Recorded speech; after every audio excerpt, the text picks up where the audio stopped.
14 ਅਗਸਤ ਦਾ ਭਾਰਤ ਅਤੇ ਵਿਸ਼ਵ ਦੇ ਇਤਿਹਾਸ ਵਿੱਚ ਆਪਣਾ ਮਹੱਤਵ ਹੈ ਕਿਉਂਕਿ ਇਸ ਦਿਨ ਕਈ ਅਜਿਹੀਆਂ ਘਟਨਾਵਾਂ ਵਾਪਰੀਆਂ ਜੋ ਇਤਿਹਾਸ ਦੇ ਪੰਨਿਆਂ ਵਿੱਚ ਸਦਾ ਲਈ ਦਰਜ ਹੋ ਗਈਆਂ। ਤਾਂ ਆਓ ਜਾਣਦੇ ਹਾਂ 14 ਅਗਸਤ ਦੇ ਇਤਿਹਾਸ ਬਾਰੇ। 14 ਅਗਸਤ 1947 ਨੂੰ ਭਾਰਤ ਦੀ ਵੰਡ ਹੋਈ ਸੀ ਅਤੇ ਪਾਕਿਸਤਾਨ ਇੱਕ ਨਵੇਂ ਦੇਸ਼ ਵਜੋਂ ਹੋਂਦ ਵਿੱਚ ਆਇਆ ਸੀ।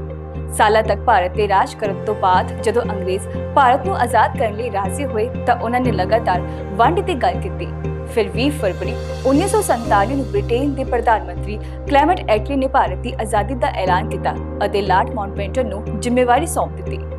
ਮਾਊਂਟਬੈਟਨ ਨੇ ਇੱਕ ਯੋਜਨਾ ਬਣਾਈ ਜਿਸ ਨੂੰ 3 ਜੂਨ ਪਲਾਨ ਵੀ ਕਿਹਾ ਜਾਂਦਾ ਹੈ। ਇਸ ਵਿੱਚ ਕਿਹਾ ਗਿਆ ਸੀ ਕਿ ਭਾਰਤ ਦੇ ਹਾਲਾਤ ਨੂੰ ਦੇਖਦੇ ਹੋਏ ਇੱਕੋ ਇੱਕ ਵਿਕਲਪ ਵੰਡ ਹੈ। ਭਾਰਤ ਆਜ਼ਾਦ ਤਾਂ ਹੋਵੇਗਾ ਪਰ ਵੰਡਿਆ ਵੀ ਜਾਵੇਗਾ। ਇਸ ਯੋਜਨਾ ਵਿੱਚ ਰਿਆਸਤਾਂ ਨੂੰ ਵੀ ਇਹ ਵਿਕਲਪ ਵੀ ਦਿੱਤਾ ਗਿਆ ਸੀ ਕਿ ਉਹ ਭਾਰਤ ਜਾਂ ਪਾਕਿਸਤਾਨ ਵਿੱਚ ਸ਼ਾਮਿਲ ਹੋ ਸਕਦੇ ਹਨ ਜਾਂ ਆਜ਼ਾਦ ਰਹਿ ਸਕਦੇ ਹਨ। 18 ਜੁਲਾਈ 1947 ਨੂੰ ਬ੍ਰਿਟਿਸ਼ ਸੰਸਦ ਨੇ ਇਸ ਬਿੱਲ ਨੂੰ ਪਾਸ ਕੀਤਾ। ਪਾਕਿਸਤਾਨ 14 ਅਗਸਤ 1947 ਨੂੰ ਇੱਕ ਆਜ਼ਾਦ ਦੇਸ਼ ਬਣਿਆ ਅਤੇ ਭਾਰਤ ਨੇ 15 ਅਗਸਤ 1947 ਨੂੰ ਆਜ਼ਾਦੀ ਪ੍ਰਾਪਤ ਕੀਤੀ। ਵੰਡ ਦੇ ਨਤੀਜੇ ਵਜੋਂ ਲਗਭਗ 10 ਤੋਂ 15 ਮਿਲੀਅਨ ਲੋਕ ਆਪਣੇ ਘਰਾਂ ਤੋਂ ਬੇਘਰ ਹੋ ਗਏ ਸਨ। ਹਿੰਦੂ, ਸਿੱਖ ਅਤੇ ਮੁਸਲਮਾਨ ਦੋਵੇਂ ਦੇਸ਼ਾਂ ਦੀਆਂ ਨਵੀਆਂ ਸਰਹੱਦਾਂ ਪਾਰ ਕਰ ਗਏ। ਵੰਡ ਵੇਲੇ ਵੱਡੇ ਪੱਧਰ ਤੇ ਫਿਰਕੋ ਹਿੰਸਾ ਹੋਈ ਸੀ ਜਿਸ ਵਿੱਚ ਲੱਖਾਂ ਲੋਕ ਮਾਰੇ ਗਏ ਸਨ। ਬੰਬਈ ਹਾਈ ਕੋਰਟ ਦੀ ਸਥਾਪਨਾ 14 ਅਗਸਤ 1862 ਨੂੰ ਹੋਈ ਸੀ। ਇਹ ਭਾਰਤ ਦੀ ਇੱਕ ਪ੍ਰਮੁੱਖ ਹਾਈ ਕੋਰਟ ਹੈ। ਬੰਬਈ ਹਾਈ ਕੋਰਟ ਭਾਰਤ ਦੀਆਂ 3 ਸਭ ਤੋਂ ਪੁਰਾਣੀਆਂ ਹਾਈ ਕੋਰਟਾਂ ਵਿੱਚੋਂ ਇੱਕ ਹੈ। ਬਾਕੀ 2 ਕਲਕੱਤਾ ਹਾਈ ਕੋਰਟ ਅਤੇ ਮਦਰਾਸ ਹਾਈ ਕੋਰਟ ਹੈ।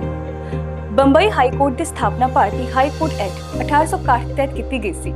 ਇਸ ਐਕਟ ਦੇ ਤਹਿਤ ਅਦਾਲਤਾਂ ਨੂੰ ਇਕਜੁੱਟ ਕਰ ਦਿੱਤਾ ਗਿਆ ਅਤੇ ਨਿਆਂ ਪ੍ਰਣਾਲੀ ਈਸਟ ਇੰਡੀਆ ਕੰਪਨੀ ਤੋਂ ਬ੍ਰਿਟਿਸ਼ ਸਰਕਾਰ ਦੇ ਹੱਥਾਂ ਵਿੱਚ ਆ ਗਈ। ਬੰਬਈ ਹਾਈ ਕੋਰਟ ਨੇ ਅਧਿਕਾਰਤ ਤੌਰ ਤੇ 14 ਅਗਸਤ 1862 ਨੂੰ ਆਪਣਾ ਕੰਮ ਸ਼ੁਰੂ ਕੀਤਾ।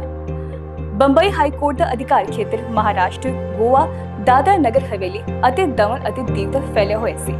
ਅਦਾਲਤ ਦਾ ਮੁੱਖ ਦਫ਼ਤਰ ਮੁੰਬਈ ਵਿੱਚ ਹੈ ਪਰ ਇਸ ਦੇ ਨਾਗਪੁਰ, ਔਰੰਗਾਬਾਦ ਅਤੇ ਗੋਆ ਵਿੱਚ ਵੀ ਬੈਂਚ ਹਨ। ਹਾਈ ਕੋਰਟ ਦੀ ਮੌਜੂਦਾ ਇਮਾਰਤ ਦਾ ਨਿਰਮਾਣ 1871 ਵਿੱਚ ਸ਼ੁਰੂ ਹੋਇਆ ਸੀ ਅਤੇ 1878 ਤੱਕ ਪੂਰਾ ਹੋਇਆ ਸੀ।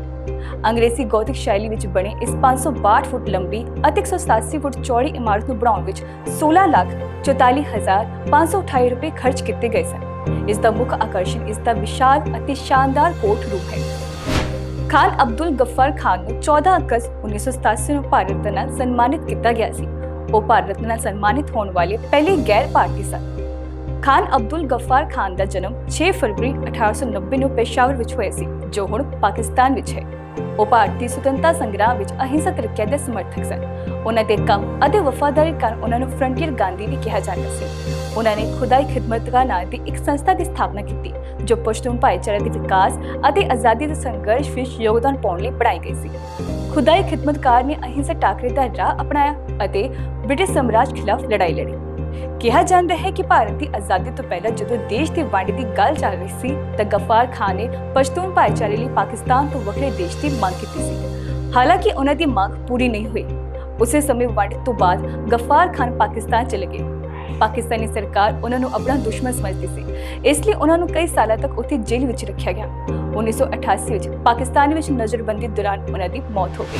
ਕੁਲਦੀਪ ਨਈਅਰ ਦਾ ਜਨਮ 14 ਅਗਸਤ 1923 ਨੂੰ ਪਾਕਿਸਤਾਨ ਦੇ ਸਿਆਲਕੋਟ ਵਿੱਚ ਹੋਇਆ ਸੀ। ਉਹ ਇੱਕ ਪ੍ਰਸਿੱਧ ਭਾਰਤੀ ਪੱਤਰਕਾਰ, ਲੇਖਕ ਅਤੇ ਮਨੁੱਖੀ ਅਧਿਕਾਰ ਕਾਰਕੁਨ ਸਨ। ਉਹਨਾਂ ਨੇ ਆਪਣੀ ਮੁੱਢਲੀ ਸਿੱਖਿਆ ਸਿਆਲਕੋਟ ਵਿੱਚ ਪ੍ਰਾਪਤ ਕੀਤੀ। ਵੰਡ ਦੇ ਸਮੇਂ ਉਹਨਾਂ ਦਾ ਪਰਿਵਾਰ ਭਾਰਤ ਆਇਆ ਅਤੇ ਨਈਅਰ ਨੇ ਦਿੱਲੀ ਦੇ ਲਾਹੌਰ ਯੂਨੀਵਰਸਿਟੀ ਤੋਂ BA ਦੀ ਡਿਗਰੀ ਕੀਤੀ। ਇਸ ਤੋਂ ਬਾਅਦ ਉਹਨਾਂ ਨੇ ਅਮਰੀਕਾ ਦੇ ਨਾਰਥ ਵੈਸਟਰਨ ਯੂਨੀਵਰਸਿਟੀ ਵਿੱਚ ਪੱਤਰਕਾਰੀ 'ਚ ਮਾਸਟਰ ਦੀ ਡਿਗਰੀ ਹਾਸਲ ਕੀਤੀ। ਕੁਲਦੀਪ ਨਈਅਰ ਨੇ ਆਪਣੇ ਕੈਰੀਅਰ ਦੀ ਸ਼ੁਰੂਆਤ ਅੰਗਰੇਜ਼ੀ ਅਖਬਾਰ ਵਿੱਚ ਰਿਪੋਰਟਰ ਵਜੋਂ ਕੀਤੀ ਸੀ। ਉਹਨਾਂ ਨੇ ਦ ਸਟੇਟਸਮੈਨ ਅਤੇ ਇੰਡੀਅਨ ਐਕਸਪ੍ਰੈਸ ਸਮੇਤ ਕਈ ਪ੍ਰਮੁੱਖ ਭਾਰਤੀ ਅਖਬਾਰਾਂ ਲਈ ਕੰਮ ਕੀਤਾ। ਉਹ United news of India UNI news agency ਦੇ ਮੁੱਖ ਸੰਪਾਦਕ ਵੀ ਸਨ। ਕੁਲਦੀਪ ਨਈਅਰ ਨੇ ਮਨੁੱਖੀ ਅਧਿਕਾਰਾਂ ਦੀ ਰਾਖੀ ਲਈ ਵੀ ਕੰਮ ਕੀਤਾ। ਉਹ ਪ੍ਰੈਸ ਦੀ ਆਜ਼ਾਦੀ ਅਤੇ ਪ੍ਰਗਟਾਵੇ ਦੀ ਆਜ਼ਾਦੀ ਦੇ ਮਜ਼ਬੂਤ ਸਮਰਥਕ ਸਨ। ਜਦੋਂ 1975 ਵਿੱਚ ਭਾਰਤ ਵਿੱਚ ਐਮਰਜੈਂਸੀ ਲਾਗੂ ਕੀਤੀ ਗਈ ਸੀ ਤਾਂ ਨਈਅਰ ਨੇ ਸਰਕਾਰੀ ਸੈਂਸਰਸ਼ਿਪ ਅਤੇ ਪ੍ਰਗਟਾਵੇ ਦੀ ਆਜ਼ਾਦੀ ਦੇ ਦਮਨ ਦਾ ਵਿਰੋਧ ਕੀਤਾ ਸੀ। ਕੁਲਦੀਪ ਨਈਅਰ ਨੂੰ 1990 ਵਿੱਚ ਰਾਜ ਸਭਾ ਦਾ ਮੈਂਬਰ ਨਿਯੁਕਤ ਕੀਤਾ ਗਿਆ ਸੀ। ਇਸ ਤੋਂ ਇਲਾਵਾ ਉਹਨਾਂ ਨੂੰ 1996 ਵਿੱਚ ਯੂਨਾਈਟਿਡ ਕਿੰਗਡਮ ਵਿੱਚ ਭਾਰਤ ਦੀ ਹਾਈ ਕਮਿਸ਼ਨਰ ਵਜੋਂ ਸੇਵਾ ਕਰਨ ਦਾ ਮੌਕਾ ਵੀ ਮਿਲਿਆ। ਨਈਅਰ ਨੂੰ ਆਪਣੇ ਕੰਮ ਅਤੇ ਯੋਗਦਾਨ ਲਈ ਬਹੁਤ ਸਾਰੇ ਪੁਰਸਕਾਰ ਅਤੇ ਸਨਮਾਨ ਮਿਲੇ। ਕੁਲਦੀਪ ਨਈਅਰ ਦਾ 23 ਅਗਸਤ 2018 ਨੂੰ ਦਿੱਲੀ ਵਿੱਚ ਦੇਹਾਂਤ ਹੋ ਗਿਆ ਸੀ। 14 ਅਗਸਤ 2017 ਨੂੰ ਚੰਦਰਿਕਾ ਦਿਓਤਲੇ ਦਾ ਦੇਹਾਂਤ ਹੋ ਗਿਆ ਸੀ। ਉਹ ਇੱਕ ਪ੍ਰਸਿੱਧ ਭਾਰਤੀ ਕਵੀ, ਲੇਖਕ ਅਤੇ ਅਧਿਆਪਕ ਸਨ ਜੋ ਹਿੰਦੀ ਸਾਹਿਤ ਵਿੱਚ ਆਪਣੇ ਯੋਗਦਾਨ ਲਈ ਜਾਣੇ ਜਾਂਦੇ ਸਨ। ਚੰਦਰਕਾਂਤ ਦਿਓਤਲੇ ਦਾ ਜਨਮ 6 ਨਵੰਬਰ 1936 ਨੂੰ ਮੱਧ ਪ੍ਰਦੇਸ਼ ਦੇ ਬੈਤੂਲ ਜ਼ਿਲ੍ਹੇ ਦੇ ਪਿੰਡ ਜੇਲਖੋੜਾ ਵਿੱਚ ਹੋਇਆ ਸੀ। ਚੰਦਰਕਾਂਤ ਦਿਓਤਲੇ ਨੇ ਹਿੰਦੀ ਕਵਿਤਾ ਵਿੱਚ ਆਪਣੀ ਵਿਲੱਖਣ ਪਛਾਣ ਬਣਾਈ। ਉਹਨਾਂ ਦੀ ਕਵਿਤਾ ਸਮਾਜ ਦੇ ਵੱਖ-ਵੱਖ ਪਹਿਲੂਆਂ, ਖਾਸ ਕਰਕੇ ਔਰਤਾਂ ਦੇ ਜੀਵਨ, ਸ਼ੋਸ਼ਣ ਅਤੇ ਸਮਾਜਿਕ ਅਸਮਾਨਤਾਵਾਂ ਦੀ ਡੂੰਘੀ ਸਮਝ ਨੂੰ ਦਰਸਾਉਂਦੀ ਹੈ। ਉਹਨਾਂ ਨੇ ਹਿੰਦੀ ਸਾਹਿਤ ਨੂੰ ਅਮੀਰ ਕਰਨ ਲਈ ਕਈ ਤਰ੍ਹਾਂ ਦੀਆਂ ਕਵਿਤਾਵਾਂ ਲਿਖੀਆਂ, ਜਿਨ੍ਹਾਂ ਵਿੱਚ ਹੱਡੀਆਂ ਵਿੱਚ ਛਿਪਾ ਜ਼ਵਰ, दीवारों पर खून से लगड़ बग्गा हंस रहा है, रोशनी के मैदान की तरफ आदि प्रमुख ਹਨ।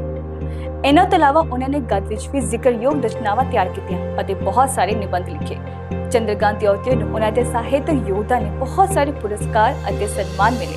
ਇਹਨਾਂ ਵਿੱਚ ਸਾਹਿਤ ਅਕਾਦਮੀ ਅਵਾਰਡ ਵੀ ਸ਼ਾਮਿਲ ਹੈ, ਜੋ ਉਹਨਾਂ ਨੂੰ 2011 ਵਿੱਚ ਉਹਨਾਂ ਦੀ ਕਾਵਿ ਸੰਗ੍ਰਹਿ ਪੱਤਰ ਫੇਂਕਣਾ ਹੋਣ ਲਈ ਮਿਲਿਆ ਸੀ। ਰਾਕੇਸ਼ ਰਾਧੇਸ਼ਮ ਝੁੰਝੁਨਵਾਲਾ ਦਾ 14 ਅਗਸਤ 2022 ਨੂੰ ਦੇਹਾਂਤ ਹੋਇਆ ਸੀ। ਉਹ ਇੱਕ ਭਾਰਤੀ ਅਰਬਪਤੀ, ਨਿਵੇਸ਼ਕ, ਸਟਾਕ ਵਪਾਰੀ ਅਤੇ ਚਾਰਟਰਡ ਅਕਾਊਂਟੈਂਟ ਸਨ। ਉਹਨਾਂ ਨੇ ਆਪਣੀ ਬੁੱਧੀ ਅਤੇ ਰਣਨੀਤਕ ਨਿਵੇਸ਼ਾਂ ਲਈ ਪ੍ਰਸਿੱਧੀ ਪ੍ਰਾਪਤ ਕੀਤੀ। ਝੁੰਝੁਨਵਾਲਾ ਨੇ ਕਈ ਪ੍ਰਮੁੱਖ ਭਾਰਤੀ ਕੰਪਨੀਆਂ ਵਿੱਚ ਨਿਵੇਸ਼ ਕੀਤਾ ਅਤੇ ਆਪਣੇ ਨਿਵੇਸ਼ਾਂ ਤੋਂ ਬਹੁਤ ਵਧੀਆ ਮੁਨਾਫਾ ਕਮਾਇਆ। 1985 ਵਿੱਚ 5000 ਰੁਪਏ ਦੀ ਪੂੰਜੀ ਨਾਲ ਸ਼ੁਰੂ ਕਰਦੇ ਹੋਏ ਝੁੰਝੁਨਵਾਲਾ ਦਾ ਪਹਿਲਾ ਵੱਡਾ ਲਾਭ 1986 ਵਿੱਚ 5 ਲੱਖ ਰੁਪਏ ਦੇ ਰੂਪ ਵਿੱਚ ਆਇਆ। ਫਿਰ 1986 ਅਤੇ 1999 ਦੇ ਵਿਚਕਾਰ ਉਹਨਾਂ ਨੇ ਲਗਭਗ 20 ਤੋਂ 25 ਲੱਖ ਰੁਪਏ ਦਾ ਮੁਨਾਫਾ ਕਮਾਇਆ। 2022 ਤੱਕ ਉਹਨਾਂ ਦੇ ਨਿਵੇਸ਼ ਵਧ ਕੇ 11000 ਕਰੋੜ ਰੁਪਏ ਹੋ ਗਿਆ ਸੀ।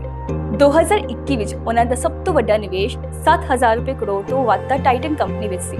ਆਪਣੀ ਮੌਤ ਦੇ ਸਮੇਂ ਉਹਨਾਂ ਦੀ ਅਨੁਮਾਨਿਤ ਸੰਪਤੀ 5.8 ਬਿਲੀਅਨ ਅਮਰੀਕੀ ਡਾਲਰ ਸੀ, ਜਿਸ ਨਾਲ ਉਹ ਦੁਨੀਆ ਦਾ 438ਵਾਂ ਸਭ ਤੋਂ ਅਮੀਰ ਵਿਅਕਤੀ ਬਣ ਗਿਆ। ਝੁੰਝੁਨਵਾਲਾ ਦਾ ਜਨਮ 5 ਜੁਲਾਈ 1960 ਨੂੰ ਰਾਜਸਥਾਨੀ ਮਾਰਵਾੜੀ ਪਰਿਵਾਰ ਵਿੱਚ ਹੋਇਆ ਸੀ।